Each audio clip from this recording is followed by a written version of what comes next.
Yo, what's going on, y'all? It's your boy So, and welcome back to another Heat Playoff Post Game Show.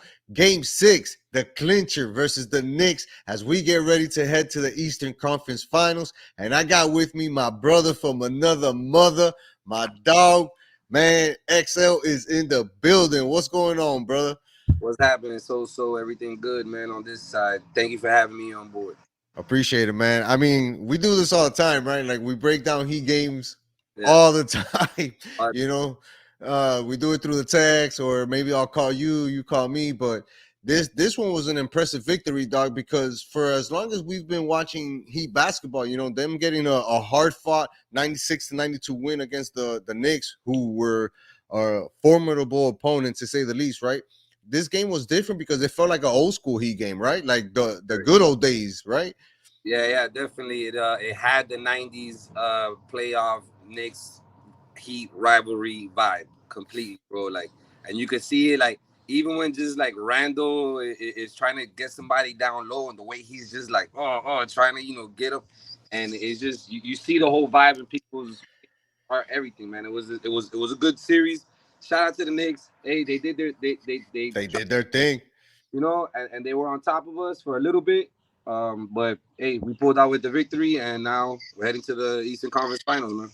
That's crazy, dog.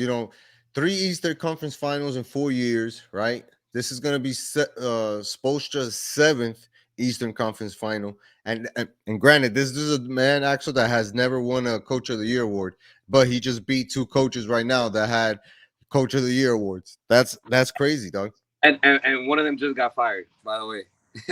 Dog. What else does Spo have to do, dog? In your opinion, to get more respect nationally, dog? What more does he have to do? Bro, there is none. Let me tell you what has been hanging over his head since it's the LeBron era. Nobody has respected Spo because we had LeBron, Wade, and Bosh down here. So they're like, Spo didn't do anything. That's all the players that did everything. So he hasn't gotten that respect. Some people out there are some analysts out there or whatnot that give him respect, but the majority, man, they for some reason they want to put Spo to the side and say, nah, he just has great players. Nothing to do with how he executes and coaches these guys. Right, and in basketball, dog, that's a big part of it. How you coach the team is a big part of it, and none of that shit shows up on the stat line, right? Like coaching is good timeout in the second quarter. No, they don't keep a stat line like that. So you got to look at the results and what the coach is getting the most out of the team, right? And Mm-hmm. this is a team, dog, that's really has one superstar, which is Jimmy, right? A And really and good, team and the league doesn't see him as a superstar. By which the way, which is obviously biased as hell against Jimmy Butler, right? But a legitimate superstar, really good second players, right? With potential to be a superstar in the future, which is Bam and Hero. And even though Hero's hurt, we depend on those three guys the most. of We course. got Kyle Lowry, and he didn't necessarily work out in the regular season, right? Hurt, whatever.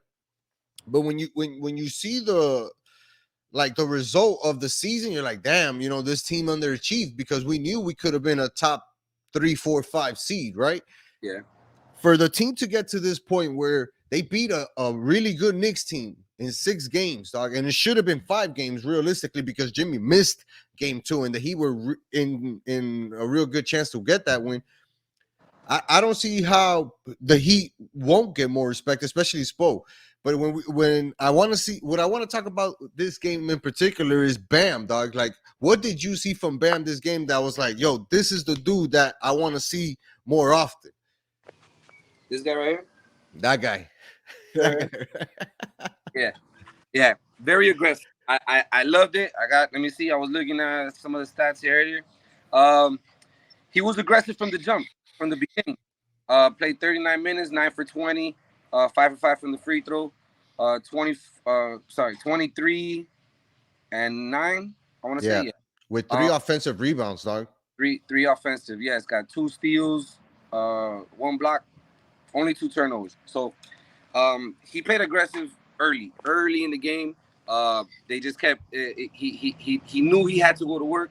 Uh, he needed to continue this. He needs to see that ball go in. He needs to see his footwork work early, so that way it can continue for the rest of the game. Because if you try to get him uh, started later on, second quarter or whatnot, or just have him in and out, it's not gonna work. You got to go to him early, man. Let him get started early. I used to say that same thing about Chris Bosh back then when we had him. Wade and LeBron are gonna get theirs. Let Bosh go first. Let Bam do the same thing and get him feeling, that momentum, and it circulates around through the rest of the team. And so that's what I saw with Bam yesterday, and he had great energy, man, and it worked out for us. For sure. His energy definitely set the tone. It set the tone early where he was going to be battling for rebounds. He's willing to put his body on the line, right? And bang with those guys that are bigger than him, and which is almost always a disadvantage for Bam, right? Because he's not the tallest guy, but he's built like a fucking Mack truck. You know what I mean? So for me, like what the two big stats that went underrated were the steals and the assist. The Heat had 8 steals to their 2 steals, and the Heat had 25 assists to their 13 assists. That means that the ball was really circulating for the Heat, dog. There were multiple possessions where somebody would drive. It's a kick out. It's a pass. It's a pass. The guy doesn't shoot it. It's another drive, another pass. And it really moved the Knicks, from side to side, and it gave us the advantage as a team that's not necessarily limited in the offense, but we're not a crazy shoot 'em up type team, right? Like we're gonna put up 130 points every night. But when the ball is moving like that, and the players just get a chance to feel a part of the team, right? Touch the ball, dribble it, do something with it, and then have that rhythm to make a basket. A guy that we gotta give a lot of respect to in these playoff run, Axel, has to be Kyle Lowry, man. His veteran experience, dog, has really shown out in these 2 series against the Bucks and the Knicks. This dude has multiple important steals, right? Where you're special, where the big guy. Late in the game, but this is your specialty where the big man gets the board coming down and you're swiping that ball and he's getting that steal. We saw him do that multiple times, even in the last minute of the game, right? Where he made that critical steal. We were able to get that ball and Jimmy got to go to the free throw line. What do you think is Kyle's biggest, threat that he brings to this Heat team coming off the bench? Like what you said, man, just his veteran status. He won a ring over there in Toronto. He knows what it's about. He knows how to grind out there. They loved him out there. We got him here, and he has that mentality, man. He fits into our culture.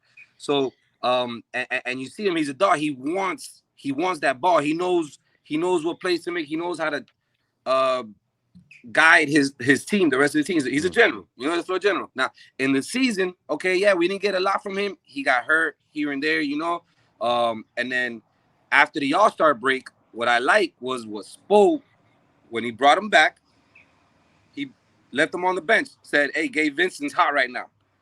And Kyle Lowry took it. It wasn't like he, that old school veteran, like, nah, he gets all mad about. No, he sits his ass on the bench, and when they call his number to come in after Gabe Vincent or whatever, he comes in, and he was playing even harder. He might not have the same amount of minutes, but he's going harder because of the less minutes. And because Gabe Vincent is doing what he's doing, which, man, let me tell you, Gabe Vincent, man, that guy. What a find, dog.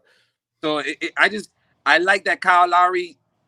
No, he knows that his role changed, and he used it to his advantage, and it's been working, man. And I love that move. Yeah, for sure. Gabe Vincent has been part of that unsung hero group, right? Between him, Duncan, Struz, Caleb Martin, you can throw in there. But these are all dudes that like try their hardest, not necessarily try their hardest, but like they fit the culture and they're gonna do whatever it takes to contribute to the team. I may not score, but I can stop the other guy from scoring, right? I may not score the bucket, but I can set the pick or dive for the loose ball to give us another chance to get that bucket.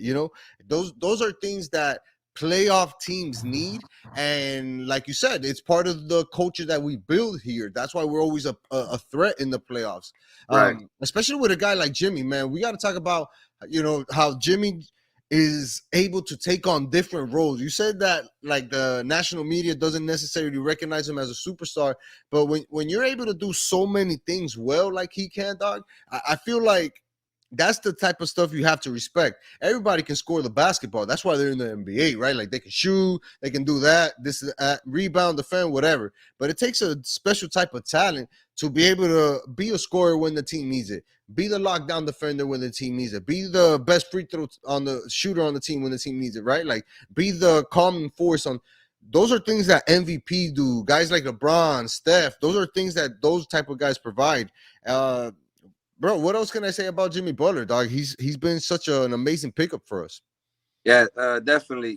From whatever happened with him in Minnesota and Chicago, how people, I guess they were, I don't know, they didn't like his bad boy persona over there or something. I don't know, but when he came down here, he fit perfect, and we put pieces around him or whatever, and man, yeah, that playoff Jimmy is different. We didn't see playoff Jimmy really in the Knicks now, or at least scoring wise, Well, but that's what I'm probably saying. averaged. But that's what I'm Right, saying. because Like, he was doing so many other things. Right. We didn't need the 35, the 56 that he did, in Milwaukee. He did other things, and he notices his players, what his players are doing, and he feeds off of that. Every game is going to be different, man. Every game is going to be different. especially playing as the teams get better, right? Or you get farther into the tournament, you're going to be playing different type of teams. You're not going to face the same type of team 2 times in a row. Like the Bucks were posed a bigger threat for us, as far as shooting wise. So we was like, all right, we have to score more. So let's get some extra buckets, right? Yeah. Against the Knicks, we knew it was going to be a drag them out defensive type game, rebounding battle, that type of game. And no team really popped off in the entire series except for one game, right? So, like, you have to be able to adapt. And that's part of what Spo does, too. He adapts to how to attack different teams, right? And, yeah, he has a great set of assistant coaches, right? Quinn, Aaron Carter's on there, Malik Allen, like, tremendo squad he has out there. But for this next challenge that's coming up, Spo and Jimmy are probably going to get together and be like, all right, if we play Philadelphia, this is how we're going to attack them. If we play Boston, this is how we're going to attack them. Because now they have 2 days to see who they're going to play, right? They get the Boston Celtics are playing Philadelphia 76ers on Sunday. So the series won't start until Wednesday. By that time, or Tuesday, excuse me. Or no, it is Wednesday, right? Yeah, Wednesday. So, that's so much time that the Heat are going to have to study their opponent, get healthier, figure out the game plan. Who do you think we should play, Boston or Philly? That's a question that's been circulating around right now. I really do not know. I think I'd rather see Philly. But, all right, so what? Boston, we were in the last, 4 years, we're 1-1. Yep, right? yep. The Eastern Conference Finals. So it'll be a rematch. We almost won it last year on that Jimmy 3. Yeah, bro. He was one shot away from going back to the finals, bro. So that either one. I think it'll be a little easier with Philly because I think we could get Harden on a lockdown. Embiid is gonna be the trouble if we play Philly. He won MVP. Shout out to him. Salute. He probably could have won it more than one, but he did it this year. So shout out to Embiid. He's playing like a monster, bro. That guy, he will be difficult down low, but Spo knows how to make adjustments. But like you said, he's really good at adjusting, in-game adjustments as well. So I think either one it's gonna be a grind no matter what, no matter who we charge, who we face. It'll be a grind. Who would you rather face? I mean, I said it on the podcast, like if we're looking at the easier matchup, I think it's the 76ers, right? Because Embiid's going to get his, right? We know that. We can do a better job of shutting everybody else down on that squad than we would with the Boston Celtics, right? Because with the Celtics, you have to deal with Tatum and Brown, right? And Brown's been having a great series. And if you focus too much attention on those guys, those other two Williams that they got, they can pose a threat, you know. So again, it makes it you're stretching out your defense a little bit longer. And now they got Brogdon too, which we've never seen Boston with Brogdon, and that guy brings another Another element. Yeah. It's a I think Boston is definitely tough for matchup, but for me, I think the easier matchup would be the 76ers. I'd rather face Boston, right? Because I want us to continue to feel that underdog feel, right? And have that awareness of saying, you know what, these guys beat us. I want to get them back and just play with that type of energy, you know? Yeah. That's how I saw it when we played Milwaukee. I was like, man, we're 1-1 in the last 3 years against them, you know, in the playoffs, and boom, we took them out. All right, we got our little revenge bag, you know. Hey, if we see Boston, I'm hoping the same thing. You know, sometimes the basketball gods work like that. You know, Yep. If we play Philly, you know, have they even left the second round? Not with Doc Rivers. They In a long haven't. time, right? Not with Doc Rivers. Yeah, so I mean, if they make it, it'll be their first time in the Eastern Conference Finals in a long time, or with Doc Rivers or whatnot. So it's there's gonna be some shaking in their boots on their end. You know, we've been there already. It's gonna be our third time in 4 years. So to us, we're like, hey, we're good. We know where we're at. We know what we got to do. You know. So yeah, Philly might be the better choice though, or the better opponent. For sure. Well, we're gonna continue to march towards the finals. I really want that rematch against the Lakers if they make it. If not, us facing Denver is always entertaining. It'll be a great matchup, but the Heat are definitely on that road, doggy. Yeah.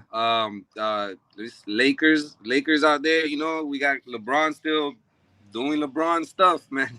He's LeBron, At 39, you know, like it's crazy what we've witnessed, you know, for these last 20 years with this guy. Yep. And with Denver, you know, we got that little beef with Joker, what happened last time in at the Heat Arena or whatnot. Yeah. So might be seeing those boys too. Who knows? But either way, we still gotta make it there. You know, we gotta make it there. So True. Find out what happens tomorrow. Get ready. We got 3 days to prepare for Wednesday and Eastern Conference Finals. Boom. You know, Here we go, dog. Hey, Blood, thank you so much for jumping on here, dog. Like I said earlier, man, we do this all the time, so it was pretty cool to do it on camera, dog. Yeah, it doesn't matter, bro. We've been doing this since we were kids, bro. Yeah, bro, for real. I appreciate you, my brother, man. I'll talk to you soon. No problem, man. Peace out, everybody. That's my dog Axel in the building, and we just broke down Game 6. Yeah, a lot of love for Spo there, a lot of respect for Bam and Jimmy and what they bring to the table. But you guys know what to do next. You got to tell a friend to tell a friend to tell a friend to hit that subscribe button, click the notifications on top, so you guys know when we're dropping little episodes like this. It's your boy So. Let's go Heat, baby. Peace.